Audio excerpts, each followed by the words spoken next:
mayambo ahanba maktada Helly Maisnamna taramna okjabaga loinana khurumjari. Mayamda tahanjariba wari asigi mami Sakhenbi Leishabigi Enshang. Wari asibu ibirakpana Alpana. Wari asi mayam punna taminarasi. Sima tumlambadagi fuk hawalai.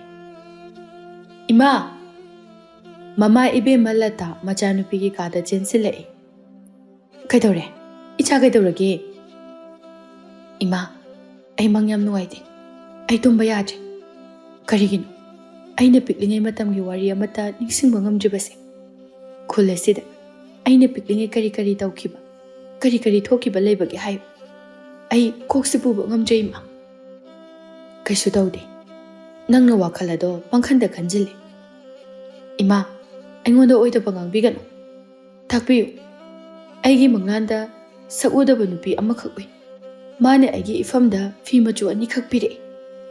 Lata mamaya do nakalamada laithoklami amuk khumlai. Kaisu tawde. Karigino nana pangkhanda khanjilebado ha. Se potharu se. Mang haibasidi mang hayengdagidi ne. Aikhoi atoba kholamada hongladabani. Imagi marup ama lei haibado. Magi cha insang yonbagi dukan macha ama lei haibado. Aingonda yonthoklagi hai. Madu aina leirage. Adugane mafam aduda ingna leirurasi. Ado ima magi dukan dubu paisa yam chawni haibadaine.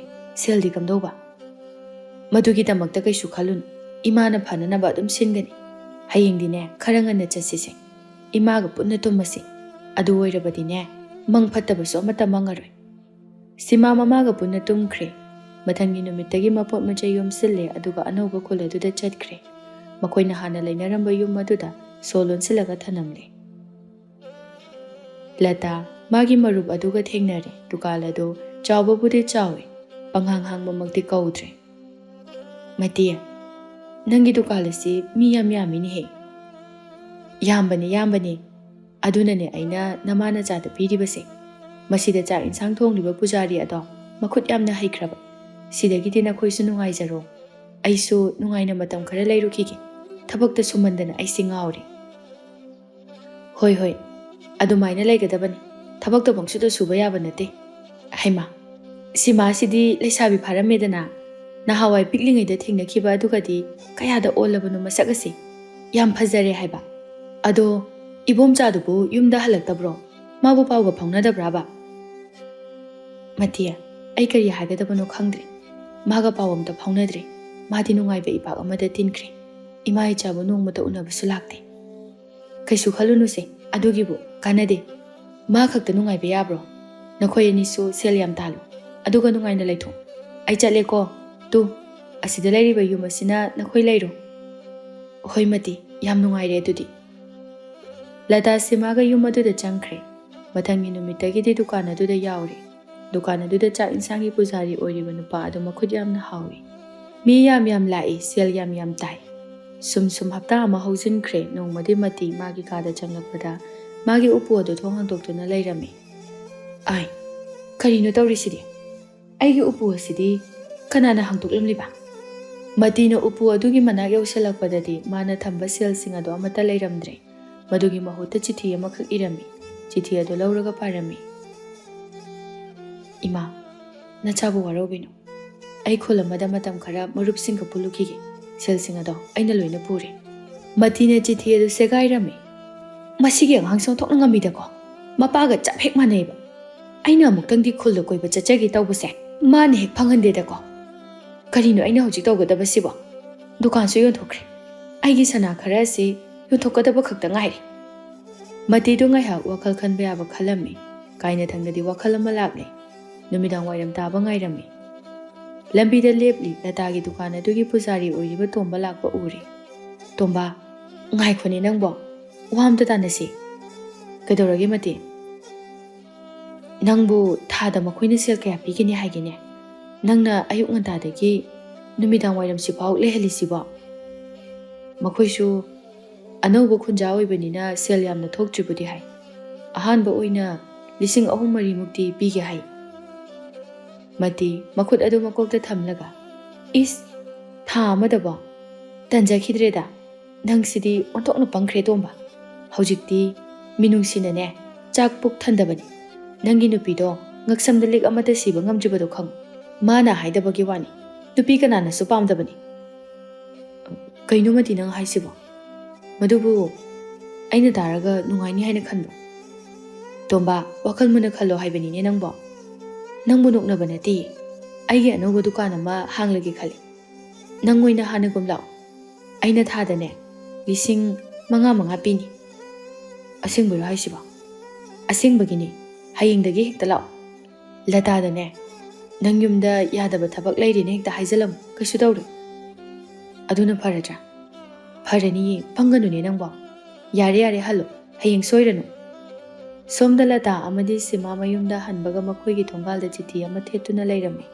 Madu lata na hangtoklaga. Ima, kanagi chithinu. Aikhoigi hanagi khuladudagi tharakpani. Aikhoigi yumdo napabung halaktuna laire hai. Makhong nama amasu soktuna hojik aruba phibam amada lai hai. Ima hayeng muk chattaba yaroi dawri sima. Sima mamagi wafam adu yaningde. Ima, chatkinu. Kaigi chatoinu. Asuk phataba mapa mahakpu piklingaidagi natro. Aibu huntuklaga chakhrida. Nongmada su mapa ama oibagi thaudangsu lawde. Magi haibabune chatpa langba sikhaktani. Imabu asuk thamoi ka helib. Aibu mapa leitaba macha haina miyamna noknaribase. Ai mabu nushidi. Ima, ai pabungbu nushidi. Sima adumna haiganu. Pabung haibasidi pabung. Kanadila. Chak thongurasi. Hayengdine ima khulda chatlugi. Nangna matam khara mafam asida dukana se yenglam. Sima sor sangna honthai. Hoine, aine pabungi masakto udoi sarukpodine. Ai khulsida laija horage. Makhoi ani do changminakre. Numidang ado ahawba mathela ma chaminare. Mathangi numitadi mama ibe madu ngantana chatkre. Sima so dukal hangnana ba haiduna chatke thorakpani. Tombaga thingnarami. Tomba talak aduda hairei. Sima, nangi imadam da kauthoro. Wa amada khanadaba yadre. Kaka, imadi hojikta akhoigi hanagi khulda chakhibada ngairi. Pabungda masangamde hai adugi chakri. Iye, aidi mangoda wa amada nage tawraga. Phare nangoda oina hairagi. Aise matam khara thabak tokpa tari. Hapta ani mukti ai lakpa ngamloi dawri. Yumda achinba khara lairi. Aigi chada masangamdadana hojik kana yeng. Aigi nupidusu matomta yengba ngamdre. Aduna nangna khara dukana do siloko ai lakpa ngamnaroi. Hoi kaka, yumgi achinba haibasisu tawda yadabani kaisu khandeda. Phare adudi ai chalukhige. Tombado chatkre. Khuladu senjau paibasing anambana laibanina sel yamna tanba ngami. Yamnasu chawkre. Jingdagi hauraga tam phawba. Sima dukana do hangle mana oina cha insang adu thongle. Ngasidi miyam yami adubo insang amadi chak adu lemi. Maduda sima matomda khalami. Kainune. Aina thong thakli sibo ihaw hawdraba jala. Sima insang adu mahaw tangi. Thumdi kaisu yam yakpa natte adum hawri. Hoida. Kaka tombana thongbaga di khara khenari. Hoida. Hapta ani khaktani hairambani. Haibatare Sima mayumda amung matam thingjilaktuna hankre. Nongmugi sum hantharagli. Masu makoga mangawsilagli. Ngasidi mangani suba numitni mi kanasu lakte. Mapalda thorei khara laptakna mi khara paringlingba urami. Maduda kari oirabazano haiduna masu chelai. Maduda mamagi mamanabi mati amadi makhoigida thabak tawba yawba pujari makhoi ani punduna chak insang tawduna lairami. Madu ubada sima tu thamoyam kaire. Pujari adusu sima ubada usinadaba sarami. Sima kholasida anobani hek jangsinduna tawbadi phatte. Numidang wairam taba ngairami. Miyamadu hanakre. Pujari amadi mati thorakpa ngairami. Makhoi ani du thoraklabada. Indomcha. Kaino indomcha na tawbiri sibo. Kaka. Nangbu angang masangamde haibadaini. Tomba tawfam khangda khumlai. Sima, nang sawganuko. Ai makhoida oina yawrage. Karigino aingonda namthak tawbiribobo. Sima, aishu mapa amani. Icha singi nupigi khandaba ngamde. Aibu waroganu. Ai upai laitabadagi oidaba singado ngangkhibani. Aidi ngasi phawba. Pabungi minungsina hingakpa nate. Imagi minungsinani. Mapa amagi nungsiba karino haiba ai masa khangde. Adubu ngasi kakana mapa ama oina ichasingidamakta khanbiba lepiba asida ai yam chawthokche yam kalakche. Adubu aingonda asengba chumbado haibiramba taragadi ai hena amuka haraujramgani. Aibu karibo haiba ngamgadoribano. Matina tombabu chalo haiduna ingit tawi. Simasu khangi. Tomba simagi mawang adu nungdiam nungaite adubu masu imung manungi khandaba yadabanina upai leite chatkre. Mati simada yenglaga. Sima nakhoi sauranuko masini punsi haibase. Angam tanagadabani. Latasu khunda hankre hai. Pabungbu kamdorige. Amuk halaglibadubu lepham leitre haibro. Indomcha aigi imungi asuk waraba matam asida karigino. Aikhoida namthak tobiriba. Aikhoi indomchagi dukan ase pamdre leizararoi. Selado hantokpiro. Imana pausi taradi yam nungaikhraroi. Kainoda migi dukan bu leiba loiraga pamdre hairisibo.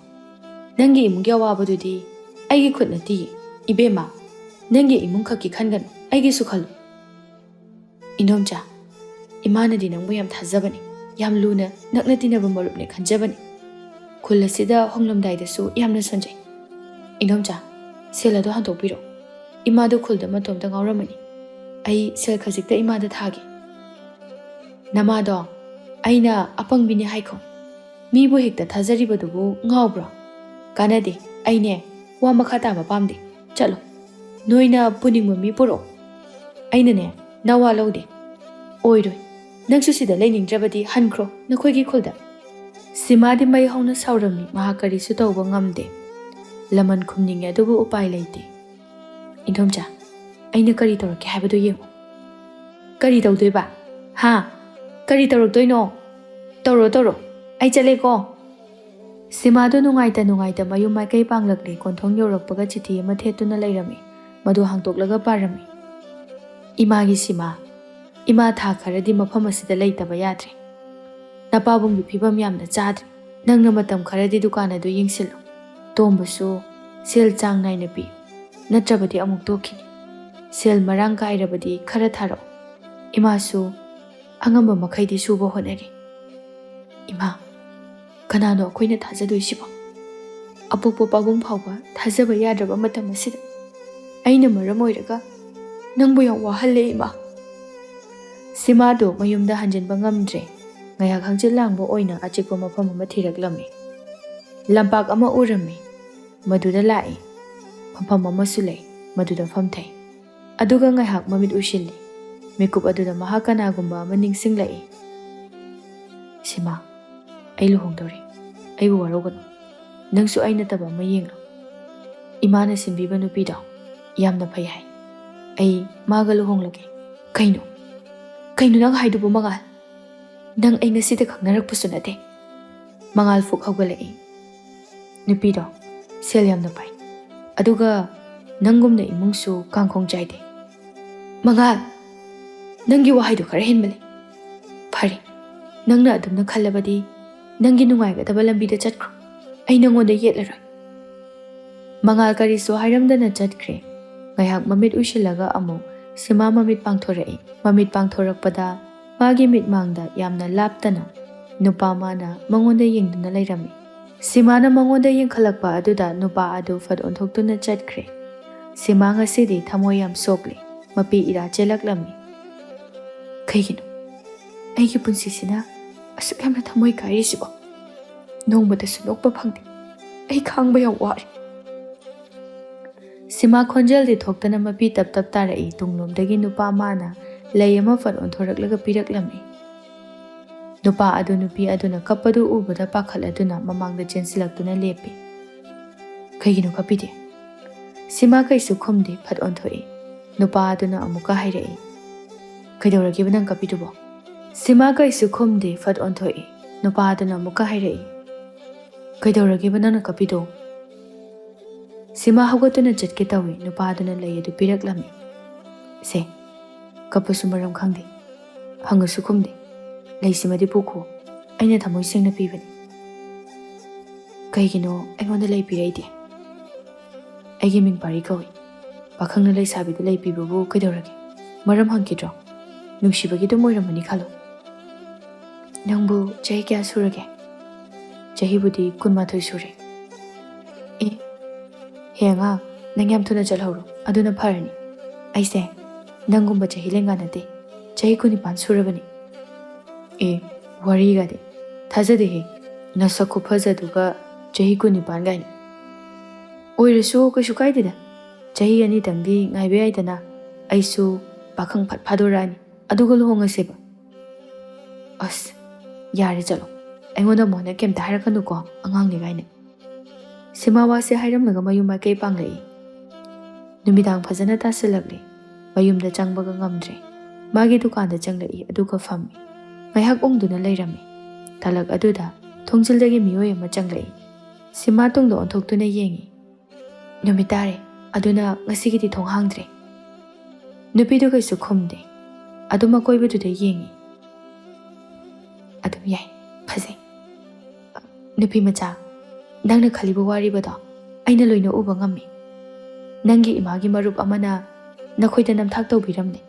Adubu nang kaisu tawba ngamdre sinatra. Nangbu kanano aigi wari kamdongna khangliba. Aise miyamgi kanaba piba hingchabi amani. Ha hingchabi ne haiba. Yare ko lairikta ningthau palingagi warida adumna haibado hogdoranu. Aise kok yamna ngauraga leiriba jani khangaba. Nangna ai kanano haiba thajadrabadi aigi masa khanghanba taredana. Hingchabi aduna magi mitrangna simabu anoba phizolda selhalami amadi magi mitrang aduna makhutta simagi thokiba thodok adu loina ningsinghalami. Madu ubada sima ngakli lakliba adu hingchabini haiba khangli. Karigino nangna aigi dukan asida lakliba. Nangi dukan se yam ingchi wakal thokani ayoina leirage. Nangna wafama se yarabadi nangi aningba aina soidana thonghangani. Kari aningba nangbu makhoida laman khumba pamdabra makhoina nangbu usitabado nangbu khangba ngamlibra madubu uthokpa yagadoribra. Karigi yadani adubu dukalase hekta pithokpadi nungaiti imana wana leizabani. Nangbu hekta chatlo haibanati nangi animbusu thonghangani aduga dukana sida nangbusu lehengani changjapam pigani selso aina thada chauna pigani muna khalo. Nangna kaptuna haizaba matamda nupi aduna nangbu nuksibikira. Nangbu noknakhiba natro madu kaurabo. Sima sum ningsingluraga matibu sauningba henkalak Phari ai nangi wafam adu yaragi. Ai mabu soidana laman khungani. Phari adudi ngahakta phamamo. Ai nangna chananaba semlukhige. Hingchabidu chakhum changkhre. Ngayaki matungda thorakle. Nga thongba kharaga chaka puthore. Masi chaselo. Nupi macha masi charabadi nangna khanjaribadu thongladabani.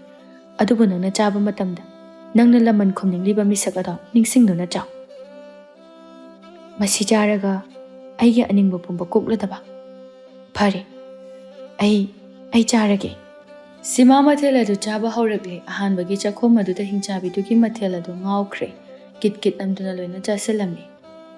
Hingchabiya nangi ensangsidi yam hawe. Aidi sumaina hawbase amukta chakhije. Haujikti hallo. Nangi aningbado hayeng ayukta soidana makki thongani. Aduga ngasidagidi nangi dukala sigi mapu aina oirabani. Aingonda thaudaganu. Aina tawningba tawgani.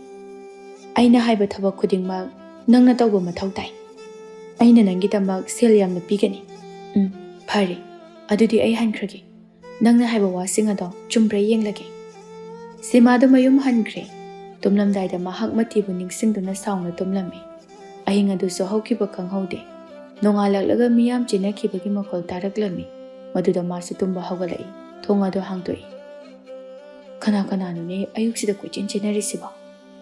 Sima haife thoktuna lambida yengi matigi mayumda miyam omsinbadu urami. Maduda masu ngakna chensilai. Indom chamayam. Kaidoba yaurage mi mayam omsilisiba. Bema matidu laitre. Kamdongna noindom cha.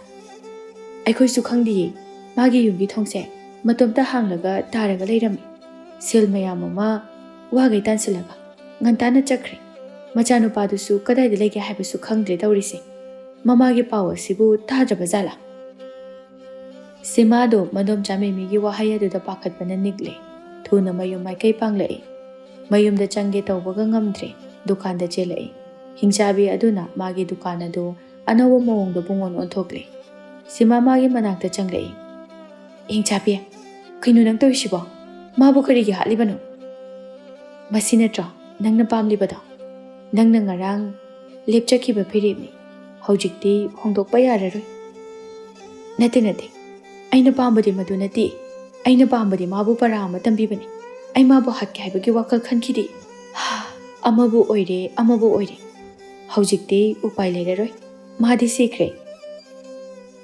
hingchabi aigi dukan se nangonda pithokpa ngamai nangna pamliba selado kayano hayo ai pigi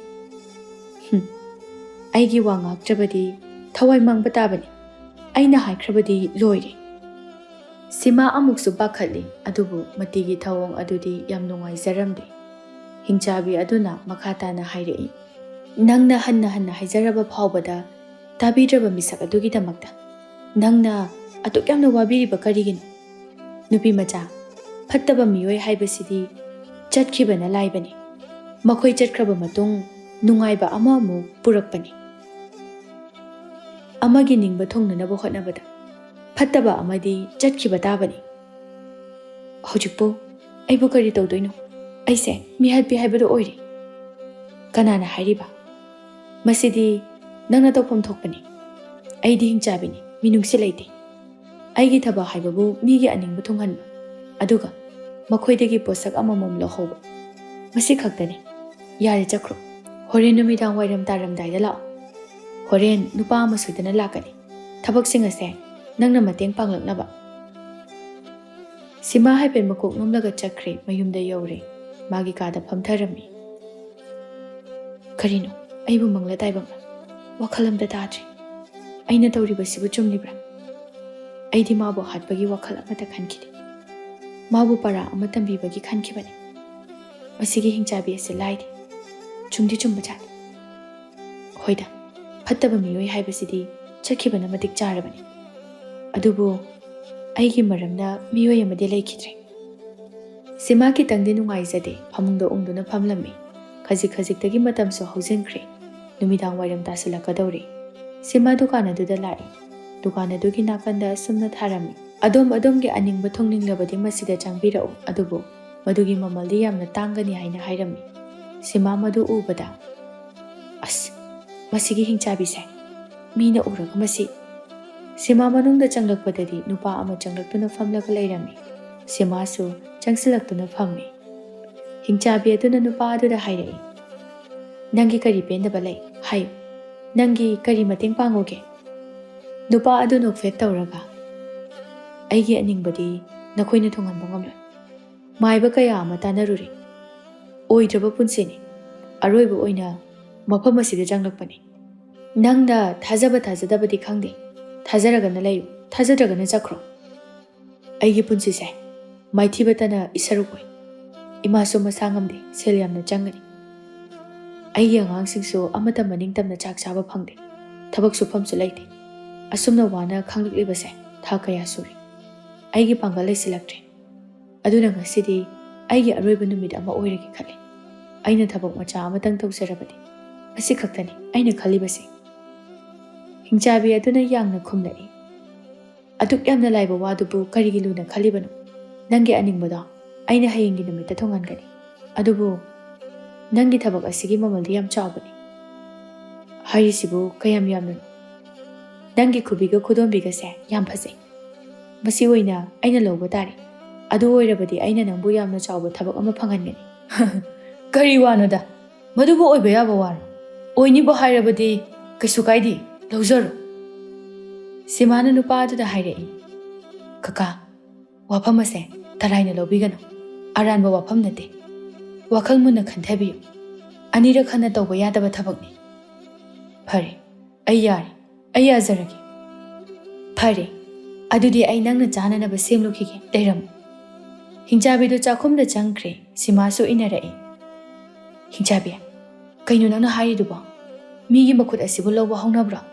Makut yaudana karamna thabak tawgadoino. Makut khusa ani yaudana. Nungaina chaningbada cha laibaduna phabra. Natragana makut anidu yauraga wana sikibaduna phabra. Khutsa yaudrabasu. Masa phana hingduna harauna laibaduna phatra. Kanade wanganganu. Masidagi lairik ase puro. Aduga karamba mathil semsige haibada nangna khalo. Sima lairik adu lawba chatkre. Puraklaga hangtoi. Kainu lairik nina kaimata su ide. Sibu kama yengduino. Namito amuktang chena uisilaga munna yeng soidana ugani. Sima mamito chena uisilai aduga pangthorak tuna yenglai. Arot palairiki mayak adu uba ngami. Maduda sima ngakna hairai. Hingchabi, aibu hayengwai hingchabi olakadra. Kaigino na khogi lairik asibu aina uba ngamdiba. Madudi nangi apamani. Hingchabi onba haibase migi apamani. Adudi hana nahaksu miyoiba oirambra. Nahak matau karamna hingchabi olakibano. Wa makha tarakanu. Aigi wari nangna karigi khangdoino. Karamba mathil semsige ama khalo. Simayam hauba kangsoy makhali. Madu oina hingchabi aduna thongli. Sima makhata na hairei. Hingchabi, aikhoina anirak suna haizaba nizaba yadabra. Yai. Adubu nahak anirak suna haizaba taragadi hingchabi ongani. Os. Ai talida. Phari. Ayada phamamagi thoro. Sima du chatkre ngai haki matungda hingchabi du thorei. Aduga nupa adu da pijarami. Nupa adu ahanbagi mahaw adu da pungsum sumhalli kit amduna jasilli. Loiraba matungda nupa adu chatnanaba haiduna thaurang tawri. Makhoi anidu bidai piramlaga chatkre. Sima amadi hingchabi makhoi anidu so hannanaba haina tawrami. Hingchabi aduna pakhum adu pirakpa aduda magi makhut adu hana ukrabagum Simana tawi. Ningsingbadi thoktre.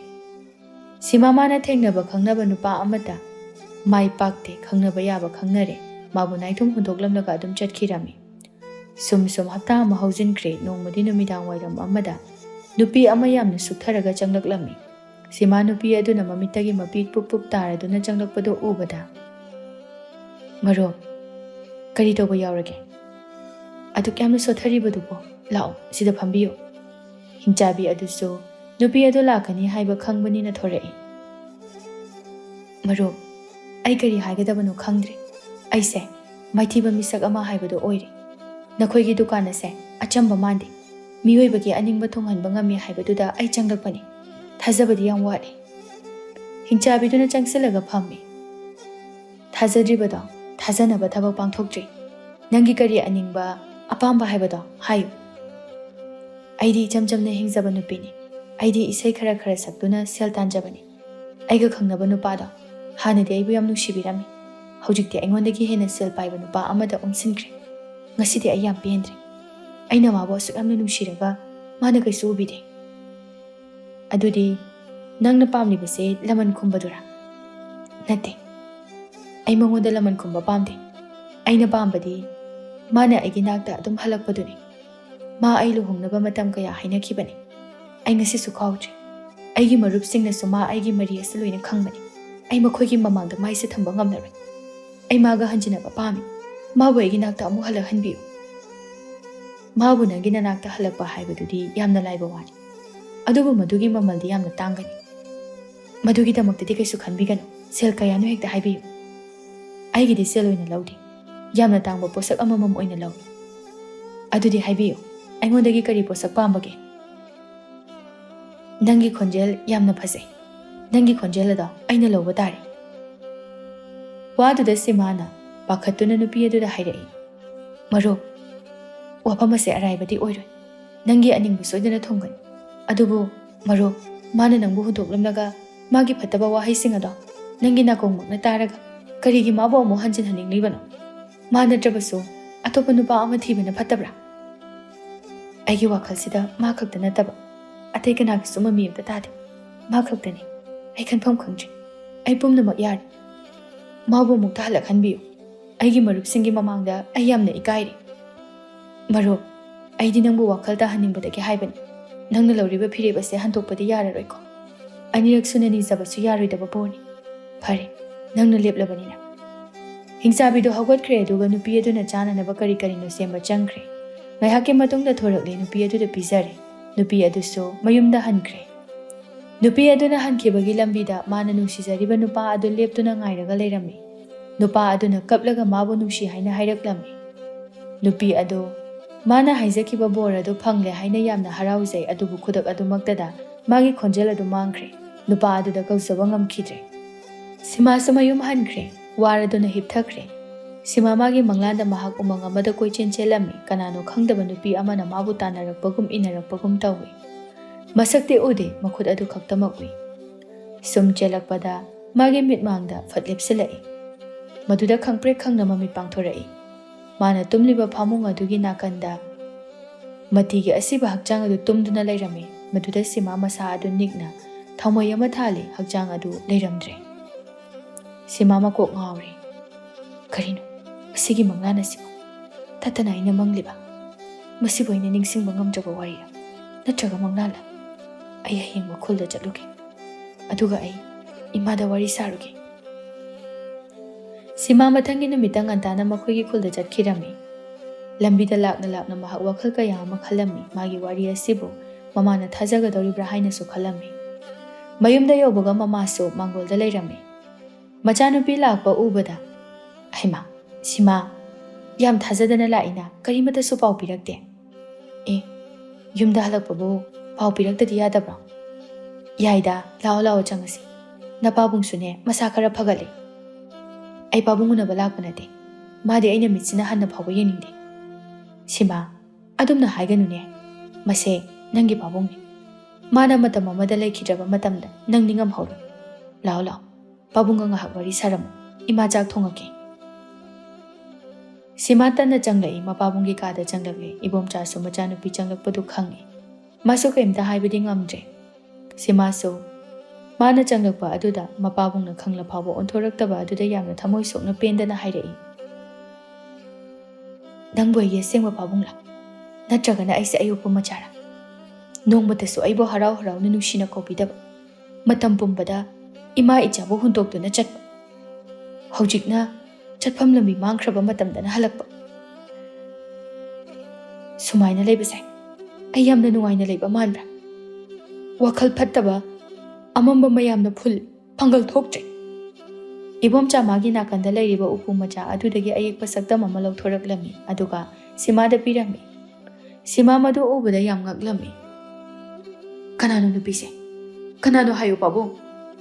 Ibomcha kaisu khumde. Adu mamitu ishinduna phamlami. Sima masadu chingnabana thankibana amuk chenthorei aduga chetkre. Magi anoba khul aduda yaurakle aduga dukan aduda chelai. Hingchabi adu mana semjaba mathel chage haina tawi. Sima changsilakpana hale. Sima thuna changsilaktuna hingchabi aduda ayekpa saktam adu pirami. Si karino? Nang kanano? Asengba hayo. Aigi pabunga karamna mari lainaribano. Aigi chingnabasai amukto kokhanbi. Hingchabi aduna sor sangna hontharaga. Phare. Wari se ai tamlage. Adubu masitaraba matungda haibu warogadu. Nangi pabung matam amada aiga yamna nakna nushinarami. Aina mabu yam thazaki. Mahak luhongle haiba mana haidokhide. Aina su mabu yamna thazabana chingnaba pokhide. Aigi thazaba pumba mongoda piki. Nongmadi magi asengba lamchat pumnamak khanglabada ai thamoy yam kaiki. Mabu laman khumba pamki. Adubu nangi pabungi nupi adugi khalaga ngamkhide. Isai dumda pap oina tawjaki. Maram aduna aina hingchabi amabu unaki.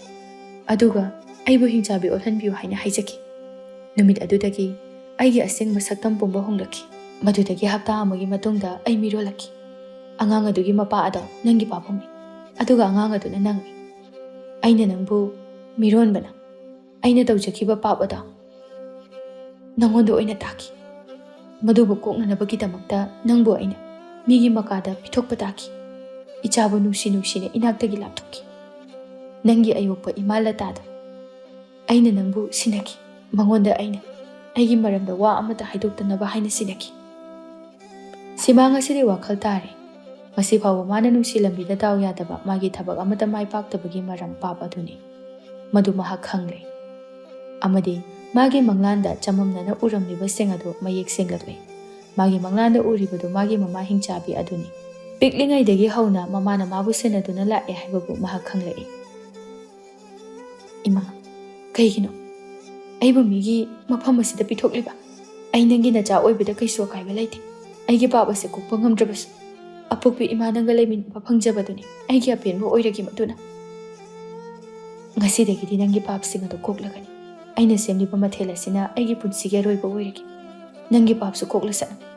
Aduga makoiga nungaina lehawri. Imadi taibang palasida leiba wasilak. Nangbu hingchabigi machani haiba mina khangkrabadi. Ichagi fazafam leiru. Simado mamana chagadaba matheldo mana hana jingsile. Ima, nang chakiba yaroi. Ai mathelase chakigani. Aigi ayupi mabudi aina yamna nungshi. Maga kaina ningde. Adubu pabungde aina warau. Aigi ayupi imabusu, aigi asengba imabusu otpiba. Pabungbunga piba ngamle. Aigi papsu masigi mathelasina kokhanba oirasana. Sima, ngaiko. Aina haibado kaurabra. Nangna anirak sunabo nirabadi. Nahak hingchabi ongani.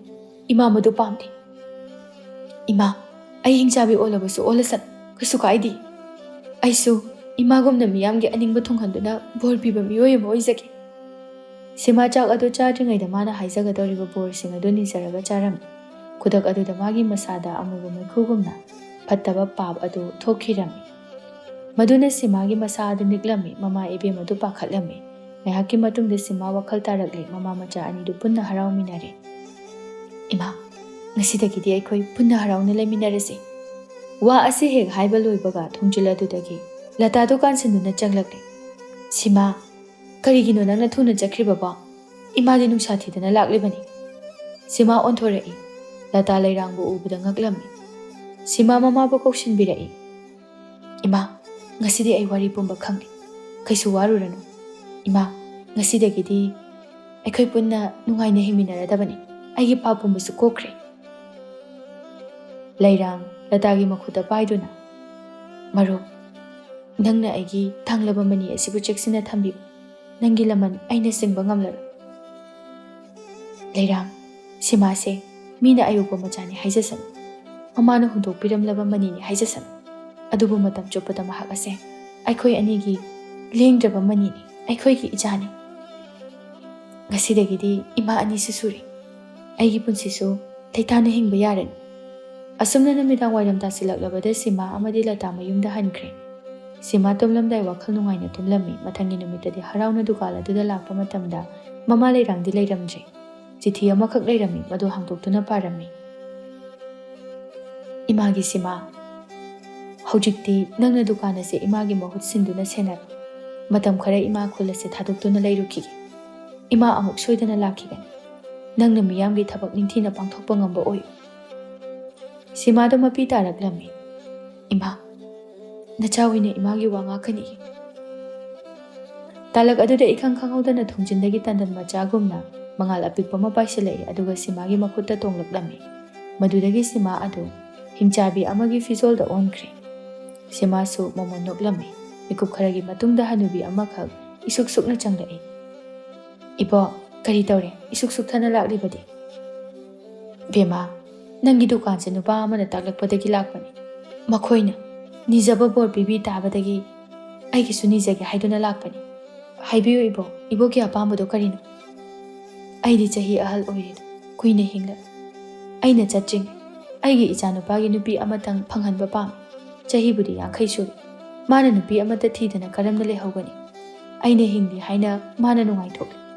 Aina chakraba matungda naito mana karamna hinghawgani khanbada abok wadaba ngamde. Aboki apambada aina thunghanba ngamgani. Adubu madugi mamaldi yamna chawgani. Aigi thawai ase lawge hairabasu lawbi. Ichadudadi nupi amata phanghanbi. Nachagi luhongba yengdana sikibado pambra. Madugi mahut nangi oithangba khudang ado oina lawba tari. Lawbi, ai kaisu kaidi. Aidi sigadabagi kuidrabani. Ichagi khandaba ngamde. Adudi ngahakta phambiramo. Ai chananaba lawthokcharukhigi. Sima chakhum changkhre hanubina chaba yaba mathel semle aduga puthorakle. Hanubi ado penanaba hauna harauna chari. Aduga mahak thamoi pena momon nokna hankre. ꯁꯤꯃꯥꯁꯨ ꯃꯣꯃꯣꯟ ꯅꯣꯛꯅ ꯂꯩꯍꯧꯔꯤ꯫ ꯑꯁꯨꯝꯅ ꯇꯧꯗꯨꯅ ꯍꯅꯨꯕꯤ ꯑꯗꯨ ꯃꯈꯨꯠ ꯑꯣꯏ ꯊꯪꯕ ꯑꯗꯨ ꯃꯥꯡꯂꯕꯁꯨ ꯃꯆꯥꯅꯨꯄꯥ ꯑꯗꯨ ꯅꯨꯄꯤ ꯑꯃ ꯐꯪꯖꯔꯦ꯫ ꯁꯤꯃꯥꯁꯨ ꯃꯤꯌꯥꯝꯒꯤ ꯑꯅꯤꯡꯕ ꯊꯨꯡꯍꯟꯗꯨꯅ ꯕꯣꯔ ꯄꯤꯕꯤꯗꯨꯅ ꯃꯥꯒꯤ ꯍꯟꯗꯛꯀꯤ ꯃꯄꯣꯛ ꯑꯁꯤꯒꯤ ꯄꯨꯟꯁꯤ ꯑꯁꯤ ꯑꯁꯨꯝꯅ ꯑꯣꯏꯔ ꯃꯥꯜꯂꯦ ꯍꯥꯏꯅ ꯈꯟꯗꯣꯛꯇꯨꯅ ꯍꯤꯡꯂꯝꯃꯤ꯫